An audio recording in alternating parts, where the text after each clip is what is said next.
Pessoal, de volta aqui com o Conexão CEO, com o Flávio Silva, presidente da Atlas Schindler no Brasil. A gente conversou muito sobre as novas tecnologias da empresa, como que a empresa atua aqui no país, exporta também para todos os países da América Latina.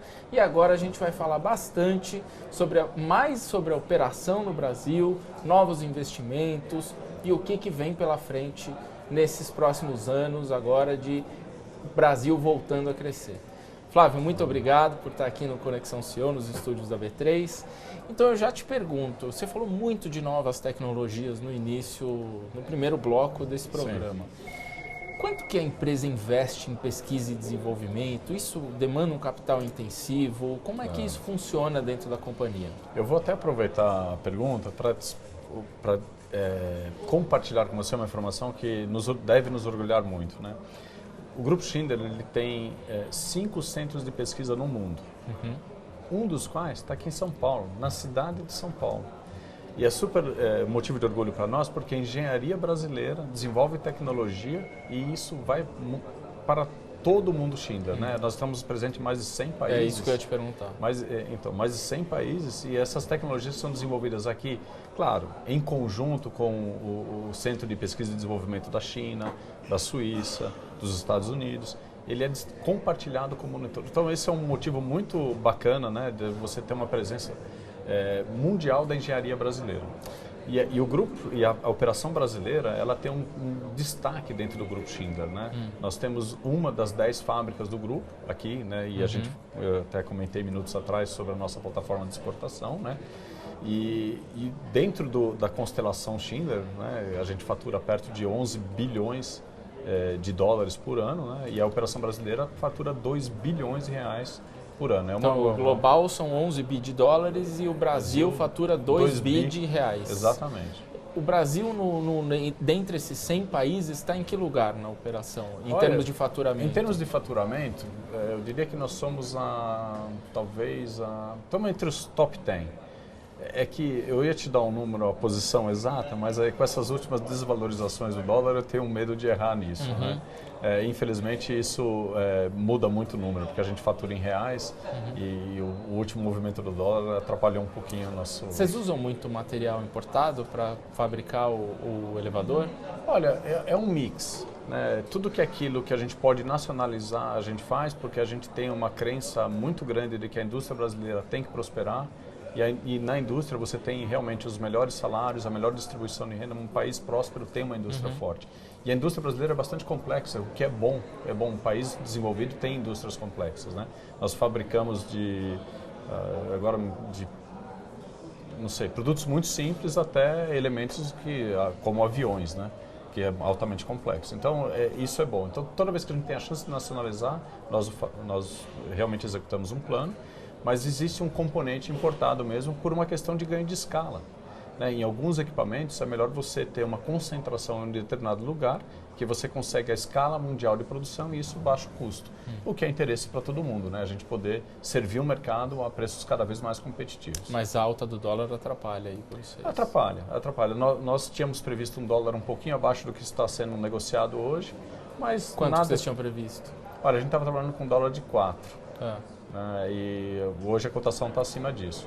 Mas não é algo que vai nos atrapalhar muito, né? A gente tem um bom controle do nosso estoque, né? Principalmente dos produtos importados, em razão do lead time do fornecimento, né? Porque nós compramos da Suíça, da China, dos Estados Unidos, né? E também vendemos componentes para eles, né? Essa transação em cadeia global para nós ela é bastante interessante. Para essa falta de previsibilidade é uma das questões que todos os empresários brasileiros reclamam. Isso dificulta o trabalho no dia a dia? Olha, eu vou ser super honesto com você, Carlos. Nós estamos há 100 anos no país. A Atlas já experimentou de tudo, desde revoluções, trocas de moedas. Eu tenho 49 anos de idade e já vivi 5 moedas diferentes. Realmente gera uma certa instabilidade, mas o nosso planejamento estratégico é de muito longo prazo. A gente quer saber como é que estará o mercado de elevadores, como estará o país daqui a 10 anos, como é que vai estar em 5 anos. E a partir dessa visão estratégica de longo prazo, esses percalços ficam menos importantes. Então, eu acho que o grande mérito nosso é justamente poder visualizar mais à frente para que você não fique nessa situação de imprevisibilidade. Então, mas, de fato, cria uma certa tensão, né? Eu acho que isso é uma boa palavra. Vamos olhar, então, não para tanto 10 anos, como você está falando, que eu acho que é muito difícil olhar os próximos 10 anos de Brasil, mas olhar o próximo ano. Acompanhar o que foi esse ano de 2019 e o que vocês estão esperando para 2020, tanto em termos de vendas da empresa, mas também em termos de macroeconomia. Como é que você enxerga? Olha, 2019 a gente está bastante satisfeito. Todas as nossas previsões se mostraram bastante acertadas, né? É claro, tem mais ou menos aí de uma certa ou outra dimensão, mas em relação a faturamento, aumento de mercado, vendas, a gente está... Eu olhei os números ontem e estou bastante satisfeito com o que eu vi, né? Então a gente está bastante... Cresceu? A gente está crescendo marginalmente, foi o que eu previ o ano passado, né? É um crescimento marginal de 1 dígito, que é o que está acontecendo. Entretanto, para 2020, eu diria para você que as nossas perspectivas são melhores, né? O mercado está retornando. Até tem um dado aqui que é do Secov, que terminou o acumulado de 12 meses, de outubro de 2018 a setembro de 2019, foi a melhor série histórica dos últimos 15 anos em vendas e lançamentos. De imóveis. De imóveis. E a indústria de elevadores, ela só tem um pequeno hiato em relação a isso. Primeiro ao lançamento, as vendas e posteriormente a gente percebe já uma movimentação de compra de equipamentos. O número de cotações de perguntas, questionamentos técnicos vem aumentando, o que nos dá bastante esperança para 2020. Então, em termos macroeconômicos, que é a sua pergunta também, né? A gente espera que o país vá crescer algo em torno de 2 a 2,5% com uma taxa de juros baixa, e isso vai ajudar muito as pessoas a ter acesso a financiamento de imóveis, né? Principalmente a taxa Selic, que é o grande balizador da história, e uma inflação controlada, o que é muito bom para o país. Isso é uma notícia excelente. Você falou da indústria imobiliária, né? É um setor que está umbilicalmente ligado ao seu. Sim. Né? Constrói-se mais prédios, vai precisar de elevador, não tem jeito, e aí verdade. Vocês que entram. Então, pela conta que você está fazendo, você disse que o setor de elevador ele entra depois desse crescimento. Então, pela conta que você está fazendo, o ano que vem é o ano que vocês vão entregar mais elevadores, que vão vender mais elevadores. Tudo indica que sim. E aí, mais precisamente, só para uma questão temporal, eu acredito que o segundo semestre de 2020 a gente vai começar a coletar esses movimentos que estão acontecendo, principalmente na cidade de São Paulo. A cidade de São Paulo está se mostrando com um dinamismo econômico no setor imobiliário maior do que do resto do país. Tem um crescimento de 2 dígitos, você acha que vocês chegam aí? Ou é muito ambicioso esse crescimento? Não, eu até arrisco a dizer nesse momento aqui, sem fazer todas as análises que me competem, né, que pode sim acontecer um crescimento de 2 dígitos, mas seriam 2 dígitos muito baixos. Mas vamos ver o que vai acontecer. Seria 20%, mais uns 11%, não, 12%. Por que não, né? Se é possível eu adoraria se fosse 20%, viu? Mas eu acho que a gente está mais perto do 11% do que do 20%. Que já é um número excelente. Exatamente, né? Esse ano a gente vai crescer pouco, né? Mas mesmo é melhor para o país, é melhor para todos nós que a gente tenha crescimentos podem ser menores, mas mais sustentáveis ao longo do tempo. Isso ajuda, contribui para que todo mundo se prepare para alimentar isso de forma equacionada e gerenciável. Porque esses picos tornam a vida de todos nós, às vezes, muito complicada, porque existe uma demanda pontual muito grande. Como é que você responde isso? Isso pode até gerar inflação, de uma certa forma. Em vários planos econômicos anteriores, nós experimentamos isso. Agora, a questão política, de que forma que ela influencia no dia a dia da companhia? Criando ruído? Não. O pessoal na Suíça compreende bem ou não, Olha, ou não liga, falando, o que está acontecendo aí? Não. A estrutura de operacional da empresa, ela é dividida por grandes regiões, né? Nós temos um grupo de executivos, que é o conselho executivo da companhia, onde está o CEO, o CFO, e nós temos diretores ou pessoas que fazem parte desse grupo, que cuidam de regiões do país. Então, por exemplo, o Brasil está submetido dentro da região que a gente chama de Américas. E aí eu tenho a sorte de ter um chefe brasileiro, que me poupa muito a explicação do que acontece então no é país. ele que tem que explicar lá depois. Mas eu ajudo com bastante informações e ele me ajuda. E fica baseado aonde? Fica baseado aqui em São Paulo. Aqui em São Paulo também. Ele tem um escritório em São Paulo, outro em Nova York. E desses 2 escritórios ele cobre todas as operações da América, do Canadá até a Argentina. Recentemente o Trump anunciou que vai aumentar as tarifas do aço e de alguns produtos brasileiros. Isso influencia no produto de vocês? Porque vocês exportam e muita coisa também é feita em aço, não? Sim. O material de elevadores. Aço é um grande insumo que a gente utiliza, mas nós não tomamos decisões com base em fatos da semana anterior ou mês passado. O nosso planejamento estratégico é de muito longo prazo, então a gente consegue ficar atemporal em relação a questões políticas, a questões pontuais. Houve o anúncio do Trump, você está corretíssimo, né? Mas até quando isso vai, eu não posso precisar, acho que ninguém pode. Mas isso pode mexer com o preço dos produtos de vocês? Pontualmente sim, no longo prazo, não sei. Uma curiosidade, quanto custa um elevador? Uma ideia assim. Todos os meus amigos me perguntam isso. Flávio, me fala quanto custa um elevador. Olha, o elevador da Atlas Schindler, ele não tem uma tabela de preços, porque depende de quantidade de passageiros, velocidade do equipamento, número de paradas. Por exemplo, se o seu prédio tem 3 subsolos e 10 andares, são 13 paradas. Mas talvez do seu colega tenha 8 andares e não tenha subsolo. Então, tudo isso influencia, não existe Mas não tem uma média, não tem uma ideia de quanto custa um elevador? Seria injusto. Um elevador mais simples, um elevador mais tecnológico? Não, seria injusto porque ainda, além de tudo isso, o cliente ainda pode escolher se ele quer um acabamento em aço inox, se ele quer um acabamento em vidro. Mas é mais do que um carro. Poxa vida, pode ser e pode não ser. Pode não ser. Você imagina, se o vidro é vermelho ou o vidro é branco, se o vidro é azul, se é luz direta, luz indireta. Assim, um básico. Olha, eu não consigo te dar. Eu vou te dar uma informação que vai talvez tornar míope em relação ao preço do elevador. Eu te fiz mas custa menos que o carro. Será? Bom, carro popular. Carro popular. Então, aí qual carro a gente está falando? Foi a primeira pergunta desse bloco, mas a gente acabou caminhando para outro assunto, mas eu volto nela. Quanto que a empresa investe em pesquisa e desenvolvimento? Você falou que o Brasil tem um dos centros de pesquisa e desenvolvimento. Qual é o tamanho da importância dessa área? Não, é muito importante. A gente investe mundialmente cerca de 2% do faturamento da companhia. 2% do faturamento. Aproximadamente, né? Aproximadamente. Vocês investem também em startups? Estão olhando para esse mercado? Sim, como é que vocês estão olhando isso? A inovação vem mais de dentro para fora ou de fora para dentro?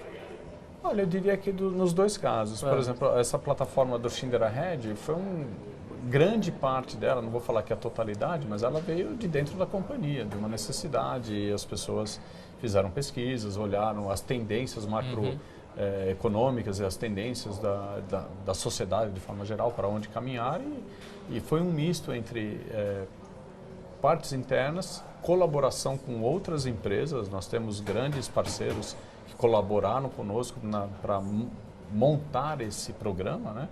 E também, eu tenho que te dizer, muitas vezes a visão de uma pequena startup que tem agilidade, pensamento até disruptivo, né?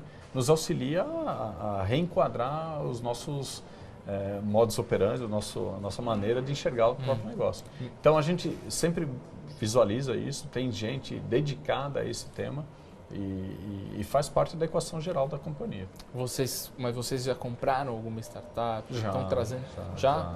Você lembra de quais? Poxa, olha, eu vou te falar, o último foi na Alemanha. Eu lembro da gente ter comprado, me foge o nome da empresa agora, me desculpe por isso. Não, sem problema. Mas nós adquirimos uma empresa, uma startup que tinha uma competência que nos ajudou a desenvolver outras competências, né? Ela foi incorporada, né? E eu acho que Posso te dizer, tão longe eu sei, né, até o momento, é um tremendo caso de sucesso dentro da companhia. E vocês olham aqui no Brasil? Sim, tem se conectado a esse ecossistema de startups? Sim. Tem de que gente, forma? a gente várias vezes já tivemos em plataformas de apresentação das companhias,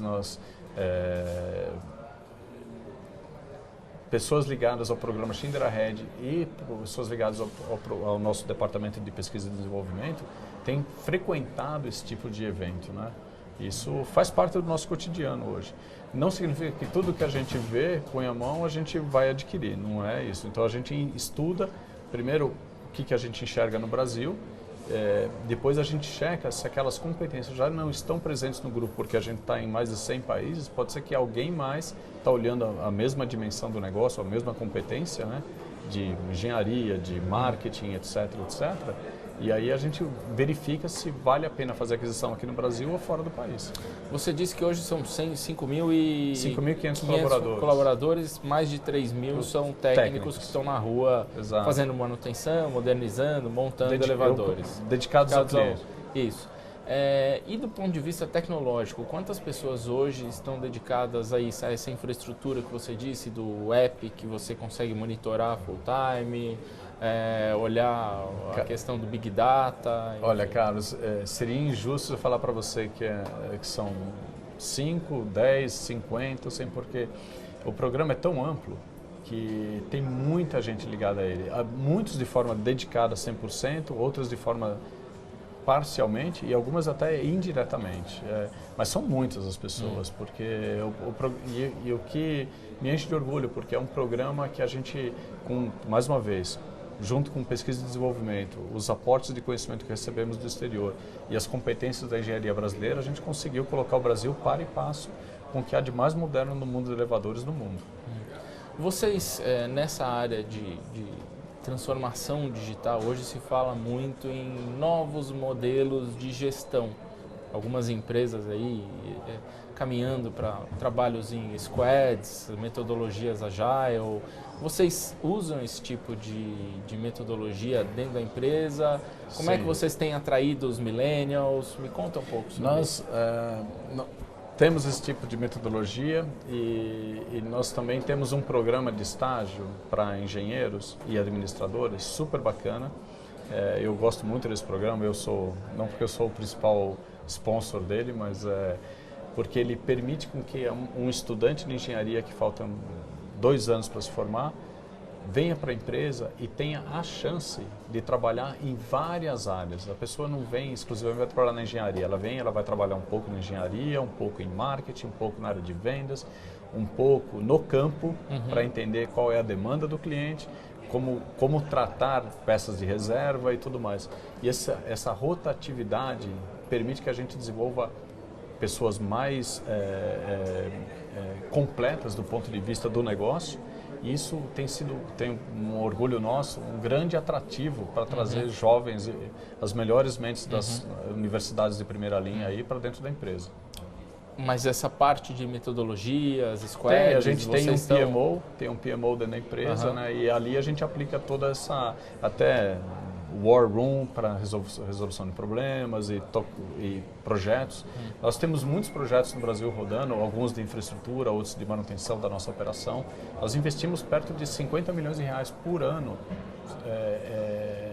em questões de CAPEX só dentro na operação brasileira. Todos os anos.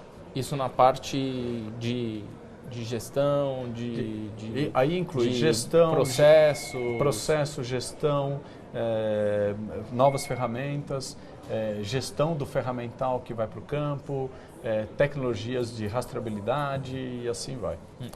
E há uma mobilidade também dos executivos daqui do Brasil para outras unidades da companhia em outros países? Obrigado pelo ponto, porque isso me permite valorizar ainda mais o profissional brasileiro. O profissional brasileiro ele é altamente qualificado, né?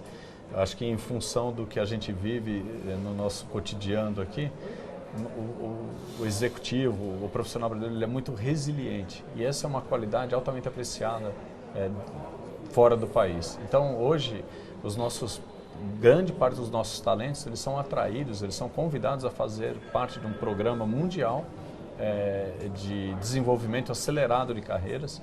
E eu tenho profissionais brasileiros na China, na Alemanha, nos Estados Unidos, na África do Sul, Suíça, que é a matriz, tem vários lá. E o que nos enche de orgulho, porque é acreditar que a gente pode fazer mais e fazer diferente e vai tornar esse país cada vez melhor. A gente está caminhando para o fim do programa e geralmente eu faço um bate-bola com os convidados aqui com perguntas mais pessoais. Eu gostaria que você me respondesse de bate-pronto, tá bom? Tudo bem, vamos. Então vamos lá, vou começar aqui. Quem é seu ídolo? Seria injusto falar que eu tenho um único ídolo, né? Eu gosto muito de ler sobre biografia de pessoas, né? Que é um jeito diferente de ver a história, não a partir dos fatos, mas a partir da visão de uma pessoa, né? E nessas leituras que eu fiz, tem várias pessoas que me chamaram muita atenção. Quais são? Bom, Abraham Lincoln, eu acho que foi uma pessoa fantástica. Eu li toda a história dele, fiquei bastante comovido aí com os valores que ele carregou ao longo da vida.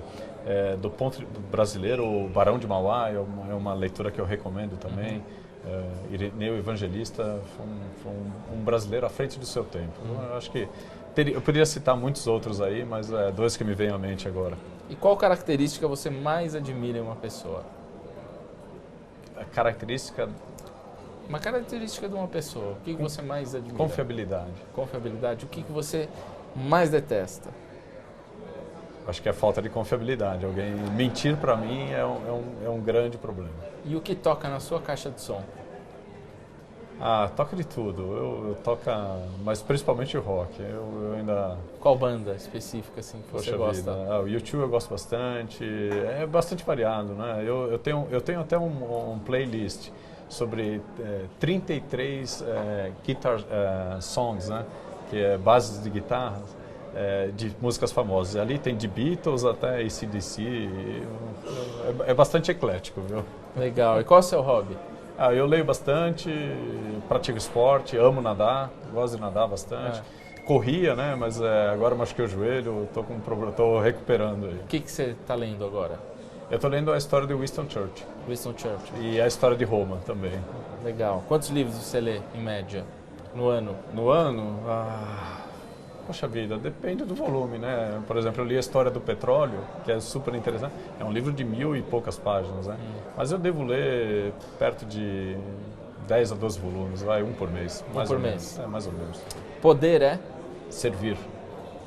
O que te faz levantar da cama todas as manhãs? As pessoas. Eu gosto de lidar com pessoas, acho que os resultados acontecem não por causa de máquinas, mas por causa das pessoas. As pessoas fazem diferença. E eu costumo brincar que energizar as pessoas faz parte do meu cotidiano, eu gosto disso e servi-las, né? Eu sempre falo que no caso da Atlas Schindler, a nossa pirâmide é de cabeça para baixo, né? Então está o cliente aqui em cima, está todo o frontline e eu estou aqui embaixo. A minha função é suportar toda essa operação junto com os diretores, gerentes, o pessoal que está lá na frente para servir o cliente, que é o grande chefe de todas as organizações. Liderar é? Servir como exemplo. E que conselho aí, eu vou te pedir para você olhar para essa câmera aqui, que conselho você daria para quem está começando na carreira? Olha, faça o seu melhor todos os dias de forma genuína. Eu nunca almejei ser presidente de companhia, eu sempre almejei trabalhar duramente e fazer uma melhor todos os dias. A oportunidade surgiu, eu sou muito feliz com a minha trajetória, mas esse conceito inicial eu nunca perdi. Fazer o meu melhor todos os dias. Maravilha. Flávio, muito obrigado pela sua presença. Carlos, eu que agradeço. Foi um excelente, se me permite, um bate-papo, né? Foi ótimo. E agradeço a oportunidade de estar aqui com você e poder, de uma certa forma, compartilhar o que eu pouco que sei da indústria de elevadores e isso possa ajudar de alguma forma. Com certeza. Tá bom? Com certeza. E agradeço você também que acompanhou esse programa. Você pode assistir os 2 blocos no neofeed.com.br, no canal no YouTube Neofeed Brasil e também escutar esse programa no podcast em todas as plataformas de streaming. Bom, pessoal, fica para o próximo programa mais Conexão CEO. Muito obrigado e até lá!